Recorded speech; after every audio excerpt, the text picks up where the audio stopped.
has been 10 years. A child with a home he cannot return to.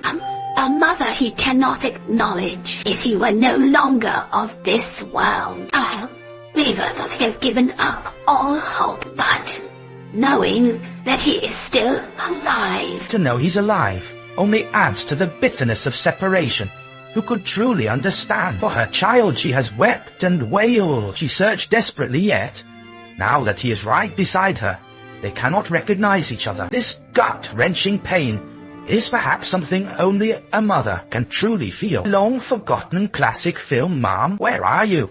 It moved countless people to tears then, and it remains just as heartbreaking today. A cry for mother, a lifetime of longing. Today, let us revisit this classic and witness the profound weight of a mother's love. Our story begins in Shanghai, 1927. At the time, the city was shrouded in the shadows of the White Terror. Xiao Liang's parents were underground agents, hunted by the enemy at every turn. In the midst of this peril, Xiao Liang's mother suddenly went into labor. Her husband, Anhui, had no choice but to rush her to the hospital to ensure her safety during childbirth. Anhui had to draw the pursuers away. His wife clung to him, reluctant to let him go. Please be careful. I will. Little did they know this parting would be their last. Soon after leaving the hospital, Jianhua was surrounded. 2 gunshots rang out, and Jianhua fell, sacrificing his life. At that very moment, his wife gave birth to a baby boy. By the time the enemy reached the hospital, she had already vanished. A comrade, Lao Cao, had managed to spirit her away just in time. Amidst the chaos of war, escaping Shanghai with an infant was nearly impossible. Lao Cao turned to his friend Brother Gu to entrust him with the child's care. Upon learning the truth, Brother Gu agreed to take the child in him. Minwen was heartbroken to part with her baby so soon after birth. How her heart must have ached. But the situation allowed no room for hesitation. Lao Cao snatched the child away, handed him to Brother Gu, and left some money behind. At the moment of departure, Minwen couldn't help but steal one last look at her son. She took off her red scarf, leaving it for him as the only token for their reunion in the future. Soft whimpering. At bay. My child, don't cry. Mom will never abandon you. I won't leave you behind.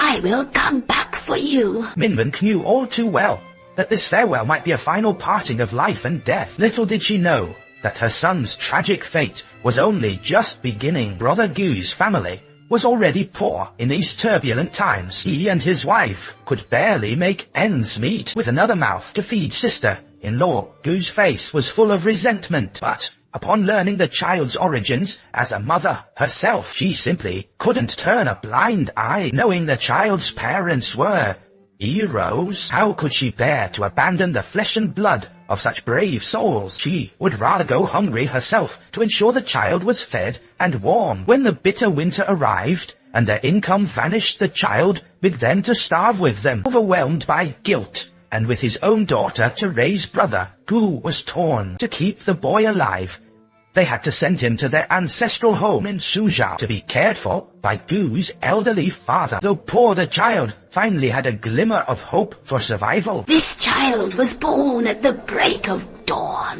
From now on, let's call him Li. Xiao Liang. Yes.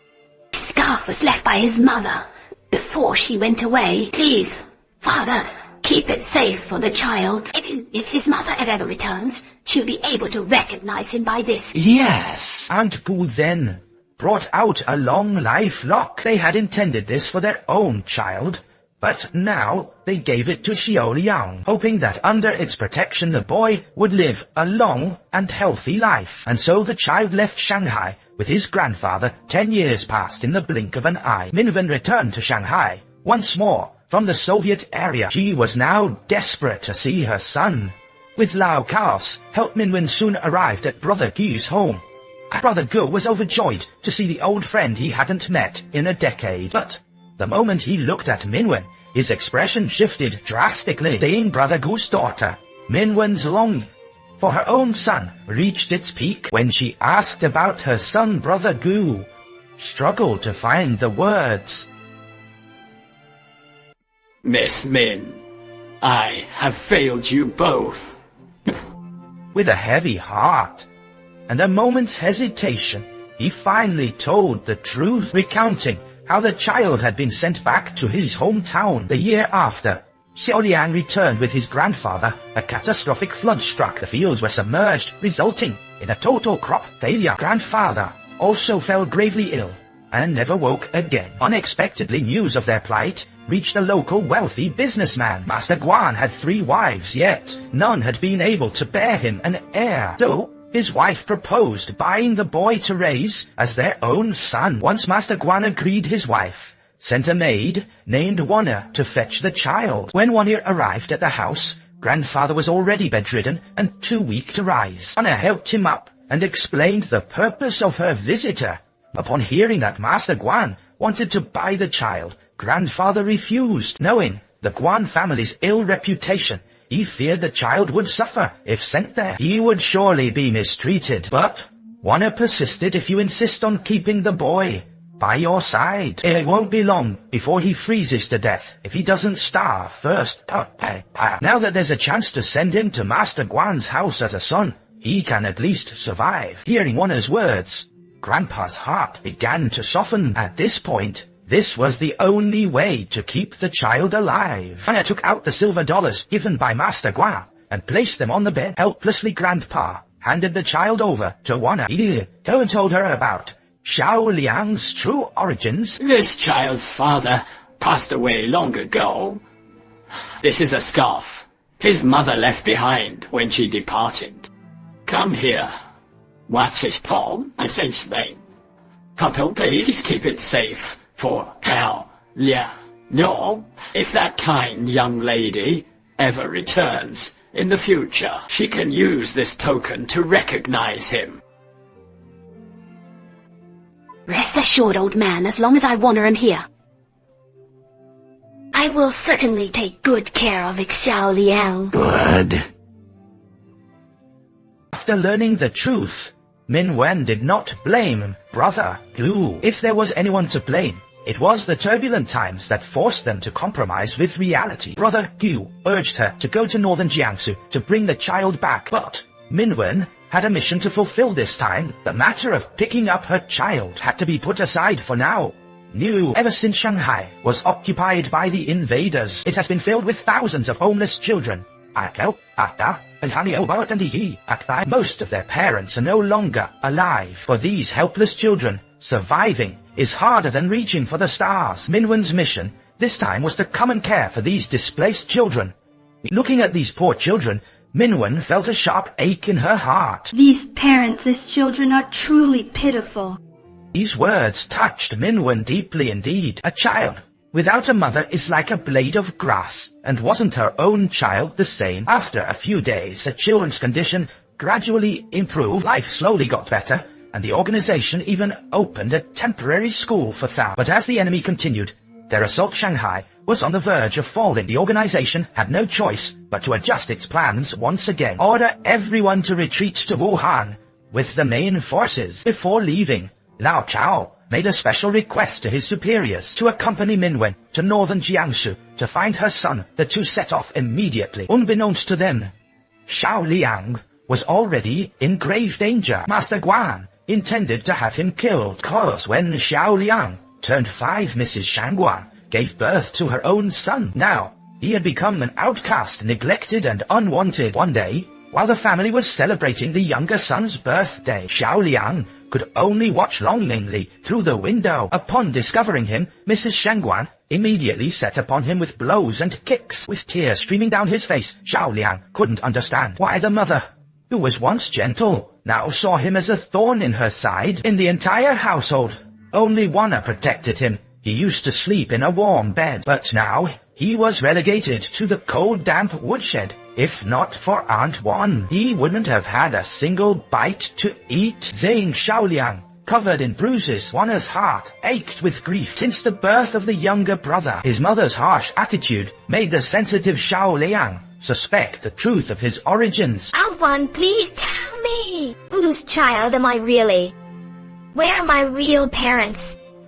Wanna couldn't bear to see Xiao Liang suffer any longer. Besides, she had overheard Master Guan and his wife yesterday, saying they must get rid of Xiao Liang before they moved. To save this poor child's life, she tearfully revealed the truth. You don't belong to the Shangguan family. This scarf is the token your mother left for you. I have left many not for you. I want to find my mother. I only know that your mother used to live in Shanghai. I'm going to Shanghai to find my mother. And so Wana escorted Xiaoliang out of the city under the cover of night. At the moment of parting, Xiaoliang suddenly dropped to his knees, kneeling before Wana to thank her for her 10 years of care. And he embarked on the long journey to find his mother. In the endless stream of refugees fleeing from Shanghai, he realized that Shanghai was no longer safe. But to find his mother, he resolutely headed toward the city. Nonetheless, as if fate were playing a cruel joke, only days after Xiaoliang left, his mother arrived at Master Guan's old residence in northern Jiangsu. Little did she know that the family had already moved to Wuhan, and Xiaoliang had vanished without a trace. And what about the adopted child? He ran away. I heard he went to Shanghai to search for his birth parents. This news came like a bolt from the blue. He had traveled all the way to northern Jiangsu, only to find her son gone. Yet, she had to prioritize the greater cause. She had to reach Wuhan immediately to carry out her mission. Meanwhile, Xiaoliang reached Shanghai, but alone and helpless. He could only wander the streets, constantly being chased away. He slept on the bare ground whenever exhaustion took over, but he never gave up, asking every passerby about his mother's whereabouts. He begged at food stalls, and fortunately, a kind woman took pity on him and gave him a sesame cake. One day, while evading the police patrols, Xiaoliang crossed paths with Brother Gu's daughter. By chance, Xiaoliang didn't recognize her, but the observant girl saw his long life lock. It all feels so familiar.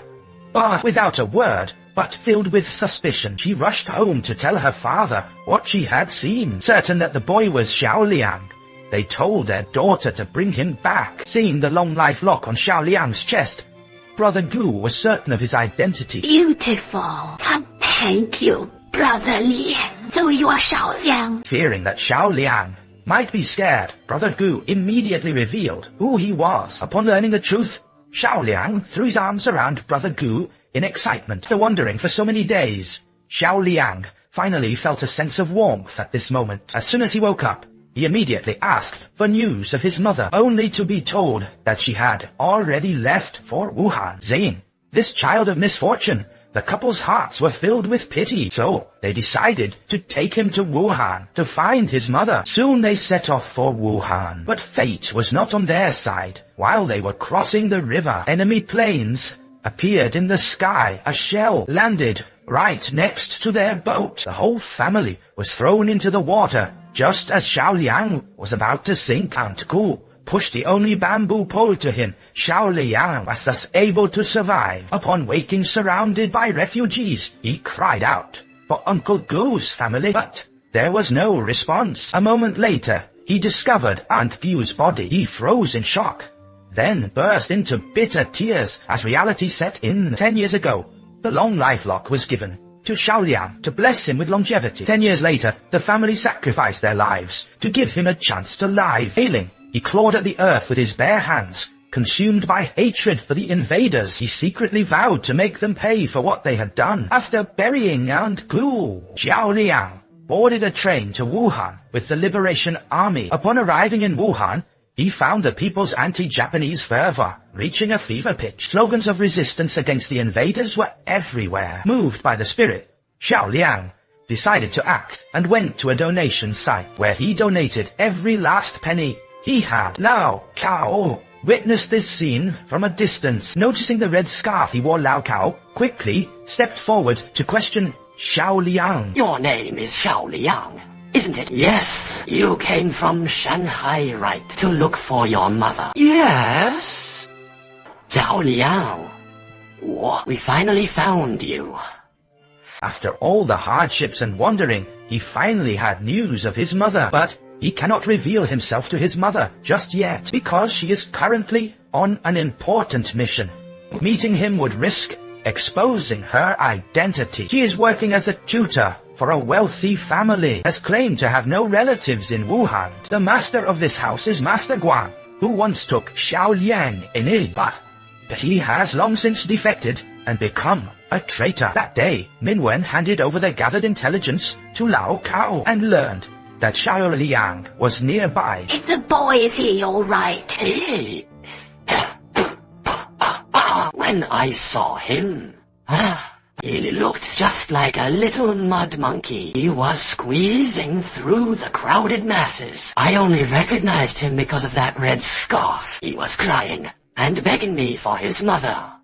Before Lao Cao could finish, Minwen's tears began to flow uncontrollably. At this moment, how she yearned to see the son she had been separated from for 10 years. She pleaded with Lao Cao to arrange a meeting for theme, but with her mission still ongoing, the organization urged her not to acknowledge him yet, to avoid jeopardizing everything they had worked for. Torn between the nation's cause and her own flesh and blood, Minwen faced an agonizing choice. 10 long years?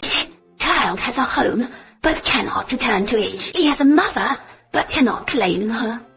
I just want to see my little one. If he were no longer in this world, I would have given up all hope. But he is alive. He's still alive. For 10 years, for my child. How? Oh, I've wept and I've cried out. I've searched for him at all costs. For Xiao Liang, my heart as a mother is nearly shattered. Saying Minwen so heartbroken, Lao Cao finally agreed to arrange a meeting, but on the condition that Minwen must not admit she is Xiao Liang's mother. Soon, Xiao Liang was brought to the park. The moment he saw his mother, Xiao Liang rushed straight into her arms. He had waited 10 years for this moment, and 10 years to call her Mama. Looking at the son she hadn't seen in 10 years, Minwen felt overwhelming love, but unable to acknowledge him. Yet this sudden emotional distance left Xiao Liang bewildered. He threw himself into Minwen's arms once more, wishing so desperately that the woman before him was his mother. Minwen promised Xiao Liang that she would soon bring his mother to see him. From then on, Xiao Liang waited at the office every day for his mother. As time passed, Minwen finally completed her mission. And when they met again, this was how he first called out to her. Xiao Liang. Auntie, where is my mother? My child, I am your real mother. Mother, after all the years of exposure to the elements and a life of displacement, everything finds its home at this moment. All the suffering was worth it. Reunited after 10 years, Xiao Liang's tears break the hearts of many. His ordeal has touched the souls of countless people. A red scarf, 10 years of agonizing search. What separated them was not just distance, but a violent and bloody era. This is a film that follows a son's quest to find his mother, a classic tear-jerker rooted in deep national and familial devotion.